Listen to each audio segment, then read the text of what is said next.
नमस्कार दोस्तों। स्वागत है आपका फेम टेल चैनल पर। रोजाना कहानियां पढ़ने और सुनने के लिए फेम टेल चैनल को सब्सक्राइब जरूर करें।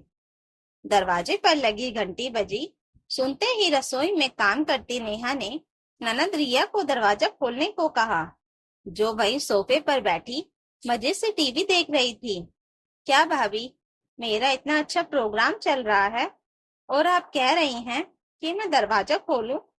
गुनगुनाते हुए रिया उठी और दरवाजा खोला। सामने खड़ी महिला को देख आश्चर्य में भर गई। अरे बुआ जी, वो भी एक बैग लेकर आई हैं। रहने का इरादा है क्या? अपनी तेज जुबान से लाचार रिया पटर पटर बोल पड़ी। अरे अरे, अंदर आओ ना बुआ जी। हट रिया, बुआ को अंदर आने दे। घंटी की आवाज सुनकर अपनी सिलाई मशीन पर से उठी कविता जी बाहर आई और ननद को देखकर खुशी से बोली, कैसी हो भाभी?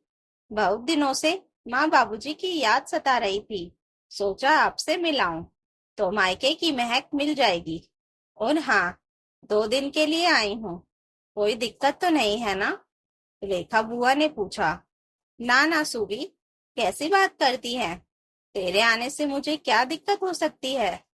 बेटा, जा बुआ के लिए शरबत तो लेकर आ। कविता जी ने रिया से कहा। हाँ रे रिया, तनिक बर्फ ज्यादा डाल देना। ये जून का महीना है, जेठ की गर्मी दह झुलस दिया हमारा। रेखा बुआ ने बड़े रोब से कहा। रिया रसोई की ओर जाने लगी तो नेहा पहले से ही शरबत बना चुकी थी, गिलास में डालकर ला ही रही थी। प्रणाम बुआ जी, कैसी हैं? सालिन स्वभाव की नेहा ने पूछा। सब ठीक है बहू, बस कुछ दिन तेरी सेवा लेने आ गई हूँ। हंसते हुए रेखा बुआ ने 2 गिलास शरबत गटक लिए। दोपहर का समय हो रहा था। खाना खाकर बुआ जी सोने चली गई। माँ, ये बुआ का कुछ समझ नहीं आता। बताओ भला, वहीं उनका पूरा परिवार रह रहा है, फिर अपना घर छोड़कर हमारे घर पर रहने चली आती है। क्या उनकी बहू सेवा नहीं करती, जो ये आपकी बहू यानी मेरी भाभी से सेवा करवाने आती हैं? रिया ठठाकर हंसते हुए बोली। हाँ मम्मी जी, मुझे भी कभी कभी ये बात अटपटी लगती है। वैसे मुझे उनके आने से कोई दिक्कत नहीं होती, पर लगता है जितना आराम अपने घर पर मिल सकता है और कहीं कैसे मिल सकता है। नेहा ने सहमति से सिर हिलाते हुए कहा। धीरे बोलो बेटा, बुआ जी सुन लेंगी तो कितना बुरा लगेगा। बहू, रिया के पापा 5 भाइयों में से दूसरे नंबर पर थे और ये रेखा उनकी इकलौती बहन थी। जब तक माँ बाबूजी रहे, रेखा को सब सिर माथे पर रखते थे। रेखा की शादी के कुछ साल बाद ही माँ चल बसी। फिर तो बाबूजी रेखा का और भी ज्यादा ध्यान रखने लगे। बाबूजी को पेंशन मिलती थी, इसलिए वो हम सबको कहते थे कि मेरी बेटी को कभी ये एहसास ना हो कि उसकी माँ नहीं है। आप सब रेखा का बहुत ध्यान रखिएगा। तेरे पापा तो रेखा से बहुत स्नेह करते थे, उसी वजह से बुआ का लगाव मुझसे भी होता गया।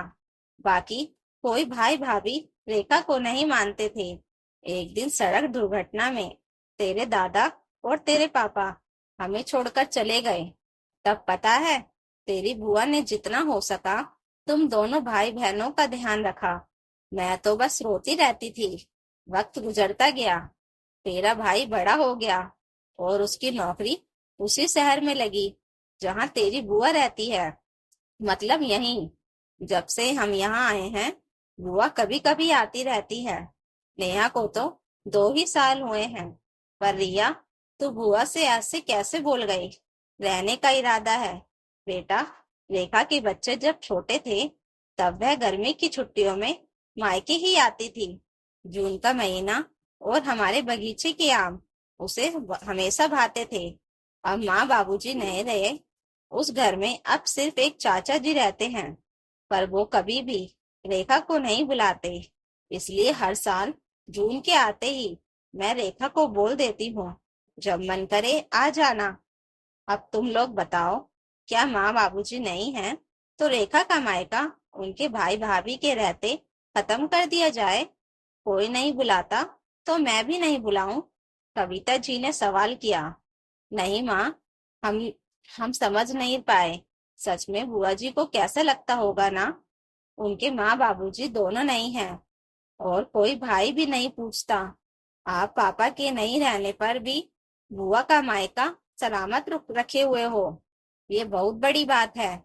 रिया माँ से चिपक कर बोली। माँ, कल को अगर आपको कुछ हो गया तो मेरा मायका, कहकर रिया रोने लगी। ऐसा क्यों बोल रही है रिया? तेरे भाई भाभी हैं ना? नेहा ने रिया के सिर को सहलाते हुए कहा। सच में भाभी, आप हमेशा मुझे ऐसे ही प्यार करोगी? रिया आश्चर्य से बोली। क्या अनाप शनाप बोल रही है रिया? इतना नहीं सोचते। बस ध्यान रखना, कोई ऐसी बात मत करना जो बुआ को बुरा लग जाए। कविता जी ने बात को वहीं खत्म करते हुए कहा। दोनों हामी में सिर हिलाकर चली गईं। कविता जी फिर से लग गईं सिलाई मशीन में, अपनी ननद के लिए कसीदाकारी वाले चादर तकिए की सिलाई करने में। बुआ जी 2 दिन रहकर जाने लगी तो रिया को पास बुलाकर बोली। रिया, कल को तेरी भी शादी हो जाएगी। बेटा, एक बात गांठ बांध ले, मायके में माँ बाबूजी हमेशा नहीं मिलेंगे, इसलिए अपने भाई भाभी से रिश्ता प्रगाढ़ रखना। मुझे तो भाभी के रूप में माँ मिल गई। जब तक बाबूजी रहे माँ की कमी नहीं खली, पर जब बाबूजी भी चले गए तो लगा काश माँ होती। लेकिन तेरी माँ ने मेरा मायका बनाए रखा। माँ बाबूजी के रूप में मुझे वही मिल गई। कल को तेरा मायका तेरे भाई भाभी से रहेगा।